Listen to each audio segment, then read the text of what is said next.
ایک دن کا. اور آپ سوچ رہے ہوگے کہ چلو شادی خوشی کا ماحول ایک دن بجا لے گے, لیکن میں ان سے تمام باراتیوں سب سے محبت کرتا ہوں, اس لیے کہ آپ نے مصطفیٰ کا کلمہ پڑھا ہے. آپ کی مجھے فکر ہے بھائی, کیونکہ ہم ایک دن گانا آپ دیکھ رہے ہوگے مسلمانوں کی کتنی پریشانی ہے. 3 مہینہ ہوتا نہیں ہے, لڑکی کہتے میں کو جانا تیرے ساتھ جمتا نہیں ہے کہ نہیں ماحول ہے. اب طلاق کتنی زیادہ ہو رہی ہے, یہ نہیں ہوتا تو ایک ہی ہوتا ہے, ڈاکٹر صاحب دوا دے دو 3 سال ہو گئے اولاد نہیں ہو رہی. یہ مسئلہ بھی پھیل گیا ہے. اور کتنے لوگ کیا رہے مولانا کے پاس, مولانا تعویذ دے دو, کیوں کہتے ہیں کہ اولاد تو ہو گئی لیکن فرما بردار نہیں ہے, مارتی ہے.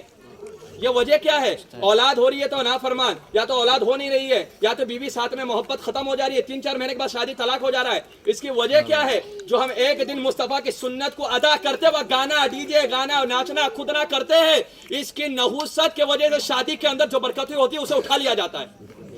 تو ایک دن کی خوشی کے لیے جو ان کی 40 سال 45 سال 50 سال کی آپس کی زندگی رہے گی وہ خراب نہیں ہو رہی ہے, وہ خراب نہیں ہو رہی ہے. تو اسے بچانا ہے تو یہ گانے بجانے کرنا ہوگا. ایک دن ناچو گے 40 دن کی پوری زندگی کا سکون چلا جائے گا. تو ایک دن ناچنے سے سنت رسول کے دائرے میں رہ کر شادی اور نکاح کرو گے تو 45 سال تک اللہ اس کے رسول آپ پر رحمتوں کی بارش عطا فرما دے. سبحان اللہ. تو 45 سال کی زندگی کو اگر اچھا بنانا ہے تو شادی کے اندر خرافات کو ختم کرنا ہوگا. کہنے کا مقصد یہ, میں سنت پڑھ رہا تھا, اتنے دور سے گانا بجا کہ دماغ ہل گیا پورا, کہ یہاں پر خدا کی عبادت ہو رہی ہے, یہاں گانا بجتا ہے. یہ اللہ کا گھر ہے, اولیاء اکرام کا گھر ہے, لیکن میں یہ نہیں کہتا ہوں. لیکن آپ کو بتا دیتا ہوں کہ میں آپ پرسنلی اس لیے کہ اس گاؤں کا امام ہوں, اور جب تک آب و دانہ رہے گا میں یہاں رہوں گا, کوئی ہٹا نہیں سکتا. جب تک اللہ چاہے گا کھلائے گا. اور میں حق بات میرے دماغ, کیونکہ وہ امام کچھ کام کا امام نہیں کہ جس کا ایمان کمزور ہو.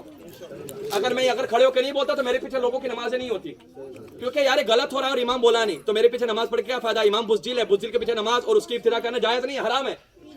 سمجھ رہے بات کو؟